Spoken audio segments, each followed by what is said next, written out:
Assalomu alaykum, Qirg'iziston xalqi.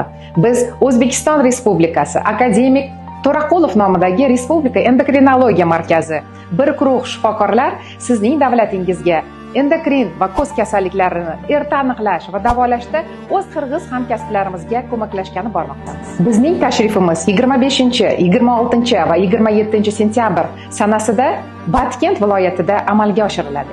Eng asosiysi, bizning barcha xizmatimiz siz uchun bepul. Sizda qandli diabet bo'lsa va qandli diabetning asoratlari sizni bezovta qilsa, qondagi qand miqdoringiz doimo baland bo'lib yursa, og'iz qurish, chanqash, peshobga tez-tez chiqish, oyoqlaringiz uvishib, muzlab, qizib, umumiy holsizlik, tez charchash, soch to'kilishi, xotiraning pasayishi, asabiylik, depressiv holatlar, qaysi siklning buzilishi, tana vaznining ortishi, bir necha yildan beri befarzandlik, bepushtlik kuzatilayotgan bo'lsa, agar sizda qalqonsimon bezingizda muammolar bo'lsa, tugunlar paydo bo'lgan bo'lsa va sizga qalqonsimon bez jarrohlik amaliyotini tavsiya etishgan bo'lsa, endokrin kasalliklarda va qandli diabetdan ko'zlaringizda har xil muammolar bo'lsa, bundan tashqari ko'z bilan bog'liq barcha muammo va shikoyatlaringiz bo'lsa, bolajonlaringizda qandli diabet, qalqonsimon bez kasalligi buqoq, bo'y o'sishdan orqada qolayotgan bo'lsa, Bizning shifokorlar komandasiga murojaat qilishingiz mumkin.